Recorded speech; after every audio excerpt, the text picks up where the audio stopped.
네, 좋은 상품 몇 개 소개해 드리는데요. 이시영 박사가 추천하는 발이 편하면 온몸이 편하다고 합니다. 신발의 밑에 까는 깔창인데요. 여러 가지 통증 같은 걸 잡아준다고 하는데요. 여러분들 이 밑에 전화하시기 바랍니다. 애국 기업이에요. 네, 유평 시간입니다. 유명한 사람의 글이나 평론을 소개하는데요. 오늘 유명한 사람은 류근일 선생인데요. 전 조선일보 주필이고 지금 뉴데일리의 논설 고문으로 계시는데요. 야, 류근일 칼럼은 뭐 항상 그냥 get to the point, 포인트가 딱 군더더기 없이 빡빡 들어가는데요. 그 심오한 철학과 국가 간 대단한 칼럼이죠. 항상. 오늘도 대단합니다. 제목이요.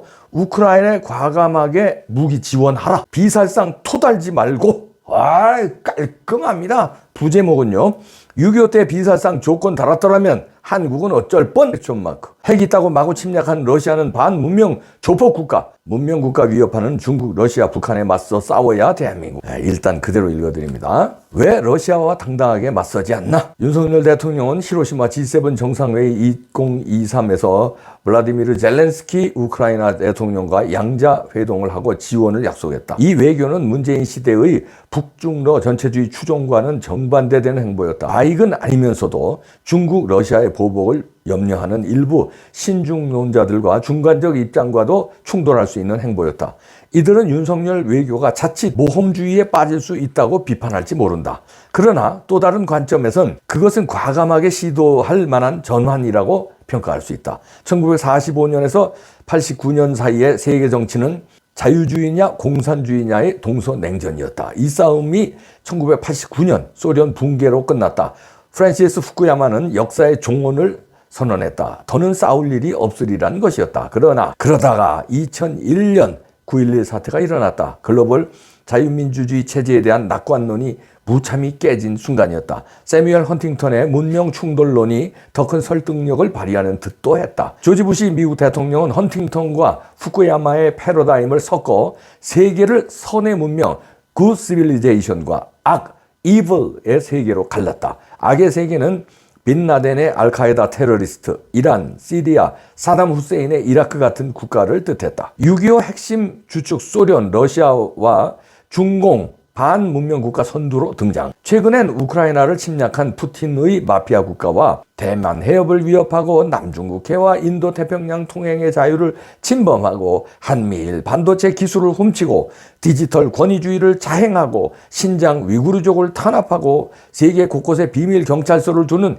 시진핑이 세계의 악당으로 떠올랐다. 그렇다면 2023년 현재의 선의 문명과 악의 싸움에서 한국 자유진영은 어떤 외교적 향배를 보여야 할 것인가? 대한민국은 원래 한미동맹과 UN 등 자유국가들의 연대로 건국도 하고 나라도 지키고 번영도 이룩한 나라다. 근대 문명, 자유체제, 개방경제, 개인의 인권, 법의 지배가 만든 문명 국가다. 이런 나라엔 폐쇄적이고 고립적이며 국수적인 정책은 맞지 않는다는 뜻이다. 이해찬, 이재명의 친더 근성. 이럼에도 예컨대 우크라이나 사태를 두고서 한국의 일부는 이렇게 말한다.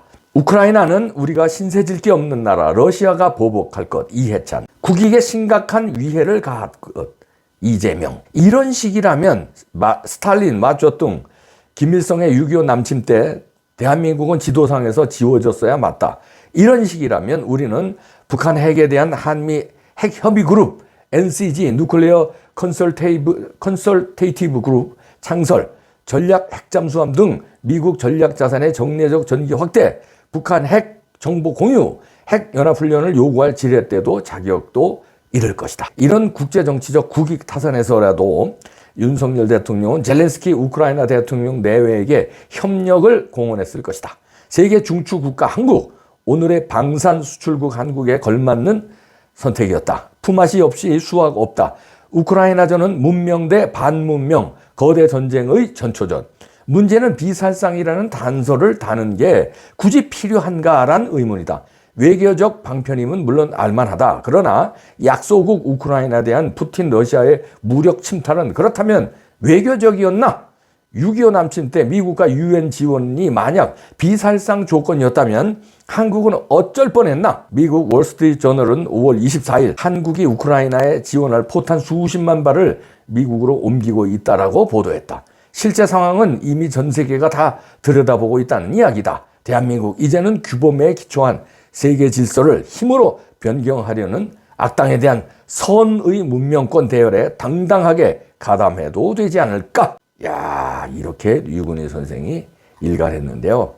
저는 뭐 항상 그렇듯이 유근희 선생의 이 칼럼이 120% 동감합니다. 죄정치적, 그 다음에 역사적 시각과 철학이 유근희 선생 분명하시네요. 여기서 명쾌하게 우크라이나에 대한 무기 지원, 뭐 지금 탄알 지원한 거가 지금 세계가 다 알고 있고 이미 주요 세계 언론에서 다 나갔어요. 근데 이거를 뭐 숨기려고 하든가 한다든가 아니면 이걸 무슨 굳이 뭐 비살상 무기라고 이거를 뭐 토를 달아서 지원을 하는 척 많은 척 밀고 당기고 할 일인가 이런 얘기입니다. 과감하게 선의 문명 국가 대열에, 그러니까 서방 국가와 한국, 일본 등은 선의 문명 국가고 악의 문명 국가, 테러리스트 집단, 그다음에 러시아, 중국, 이거 북한 테러리스트 집단 것이 이제 푸틴은 자의만 셈이에요. 무슨 우크라이나를 침공한 거 보면 이거 테러지 뭡니까? 김정은은 마찬가지고 시진핑도 마찬가지고 반문명 조폭 국가, 악의 문명 국가들과 선한 국가들의 생존 싸움에 우리가 과감하게 여기 한 편이 돼야지 우리가 대한민국이 살아납니다. 여기서 어설프게 밀고 당기기 눈치 보고 이러다가는 우리 생존이 위협받는다는 건데요. 예를 들어서요. 여기서 우리가 어설프게 중국 눈치 보고 러시아 눈치 봐서 이해찬이나 이재명 같이 굴다가는요. 예를 들어서 시진핑이가 대만 침공할 때 시진핑이가 미리 김정은하고 짜고 내가 대만 침공할 테니 너는 한국 침공해라. 뒤에는 내가 있다. 이러고 양쪽에서 전쟁을 벌일 때 우리가 그동안에 우크라이나에 대한 거라든지 서방 국가하고 어정쩡한 스트레스를 취했으면은 미국이 우리 구하려고 양대 전쟁을 모험을 감행할까요? 아니죠. 대만은 확실히 지켜야 되니까. 그렇다면 대한민국에 있는 주한미군 빼서 대만 해협 방어하는데 전력을 기울이죠. 그런데 거기 북한은 핵까지 있어요. 이거 귀찮거든. 그 뒤에는 중국이 잘못 건드리면은 북한의 핵이 골치 아프고 ICBM으로 본토 쏜다고 위협하지. 그 뒤엔 또 중국이 있는데 3차 대전으로 완전히 돌아설 수 있는데 한국은 포기하고 대만 잡자. 이렇게 나갈 수 있는 거예요. 그러나 지금처럼 윤석열 대통령처럼 우리가 악의 국가와 확실하게 싸운다. 우린 선의 문명 국가와 우리 한 배를 탔다. 신뢰를 확실하게 하면은요. 그러면은 안 돼. 대한민국은 지켜. 대만도 중요하지만 대한민국이 중요하다. 그 서방 국가들이 신뢰를 바탕으로 대한민국 보호에 나선다 이런 얘기입니다. 그리고 여기서도 잘 얘기했지만 유근희 선생이 6.25 때 무슨 외교적 무슨 비살상 이런 토를 만약에 그때 달았으면 서방 국가들이 16개국이 우리 참전했을까요? 비살상 이러면서 어정쩡하게 뒤에서만 도와주려고 그랬어요. 우린 그때 맥혔어요. 김일성한테 맥히고 중공군 넘어왔을 때 맥힌 거예요. 그런데 비살상이고 뭐고 토 안 달고 그냥 메가다 장군이 인천 상륙 작전하고 그냥 중공군이고 인민군이고 그냥 다 때려잡고 압록강까지 쳐들어갔고 그때 그냥 아주 원자탄까지 쏟아부었어야지 그냥 깔끔하게 통일이 되는 건데 미국의 그 입장에서 트루만 대통령과 메가더 장군하고의 어떤 국제정치적 미국의 국익으로 봐서 한반도가 이제 반만이라도 자유민주 진영이 우리가 성공을 한 건데 그때 만약에 비살상 토를 달고 미국이나 영국이나 16개국이 우리 참전 도와주지 않았으면 뒤에서 그냥 포탄이나 슬쩍슬쩍 보고 의료 지원이나 하고 무슨 물품 지원이나 하고 해서 우리 바로 맥혔죠. 지원했는데도 낙동강까지 다 맥혔는데요. 그러니까 지금 우리는 분명한 악의 싸움에 분명한 입장을 구하고 우리가 행동해야지만 우리 대한민국을 보호한 악으로부터 보호하고 선한 문명 국가들의 신뢰 의리를 구축해서 보호하고 악으로부터는 어떻게 구하냐고요? 이렇게 하면 악의 국가들이 감히 우리를 침범하지 못하죠. 대한민국은 선의 문명 국가, 지네들은 선의 문명 국가라고 안 하겠죠. 저 뒤에는 미국, 서방 국가와 완전히 신뢰도가 강한 응집력으로 같은 스탠스를 취하는 나라가 대한민국이야. 저기 건드리면 골치 아프다. 이렇게 인식을 하니까 억지력이 있는 거예요. 근데 이게 우물쭈물하고 이러면 야야야 저기는 벌써 우물쭈물하고 그래서 우리가 치면 미국도 눈치 보느라고 개인 못해. 한국이 그동안 서방 국가와 이 눈치 저 눈치 봤어. 미국도 이 눈치 저 눈치 보고 우리가 먼저 성공 때리면 한 발 뺄 거야.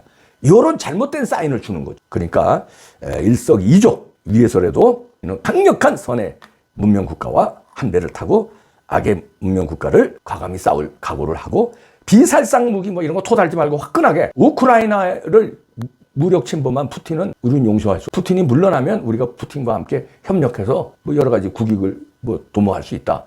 그러나 우리는 우크라이나에 지원할 수밖에 없는 입장이다. 이런 거 분명히 하는 게 좋다. 이런 얘기인데요. 이해찬의 얘기를 여기서도 들으셨는데 유근희 선생이 우크라이나는 우리가 신세질 게 아무것도 없는 나라라고 왜 우리가 우크라이나 전쟁에 말려 들어가야 하나 이런 식으로 특강을 하면서 헛소리를 했는데요. 이해찬이라는 사람은요. 그러면서 이런 얘기를 합니다. 그 포탄이 우리 우크라이나에 들어가는 순간 러시아가 우리를 보복하지 않겠나. 이런 식으로 이제 윤석열 정부가 겁도 없이 하고 있다. 왜 우리가 우크라이나 전쟁에 말려 들어가야 하나 이런 식으로 얘기하거든요. 이해찬은 국제 정치를 전혀 모르는 무식쟁이든가 아니면은 약간은 아는데 빨갱이하고 한 몸이 돼서 피가 그쪽으로 땡겨서 중국과 북한하고 피가 땡겨서 그쪽 편에 서서 우리가 우크라이나 전쟁을 개입하는 거 다시 말해서 토달지 않고 무기 지원해서 푸틴의 침략을 봉쇄하는 거 이게 중국과 러시아에겐 엄청난 큰 타격, 북한에도 큰 타격, 그러다면 한국 주사파에게도 큰 타격이 된다. 큰 틀에서 사회주의, 공산주의, 그래 좋게 얘기해. 그래 좌익 진영의 패배가 된다는 걸 알고 이 사람은 좌익 진영이니까 자기네 진영이 패배가 된다는 걸 알고 교묘하게 이렇게 우크라이나 전에 개입하면 안 된다고 이렇게 하는 거 아니면은 국제정치에 대해서 너무 무식해가지고 이런 걸 떠드는 거. 우크라이나 전쟁에 개입하면 마치 러시아가 우리를 쳐들어올 것 같이 이렇게 공갈을 치는 것도 두 가지 중에 하나인데요. 전 두 가지 다라고. 일부 무식하고 피가 그쪽으로 땡기는 거예요. 그러니까 악의 진영. 지네들은 악이라고 안 하죠. 진보 진영, 뭐 사회주의 진영 그렇겠죠. 떠들겠지만 결국은 그 진영이 악의 진영이에요. 쳐들어가잖아요. 남의 나라를. 죽이잖아요. 사람들을. 그게 악의 진영이. 그러니까 그 악의 진영에 이해찬은 생긴 거 보세요. 어디 진영이겠나. 그 진영에 아주 피가 그쪽으로 딱 땡기니까 이런 말을 서슴지 않는 거. 노. 이재명도 보세요. 그 진영이지. 생긴 것들, 생긴 거 얘기하면 또 안 되겠다. 알았다. 니들 잘생겼다 그래. 그러나 피가 그쪽으로 땡기잖아. 와이프도 웃잖아요. 거기에 넘어가면 안 됩니다. 윤석열 대통령 잘하고 계십니다. 유근희 선생 화끈하네. 깔끔하게 정리합니다. Get to the point. 확실해요.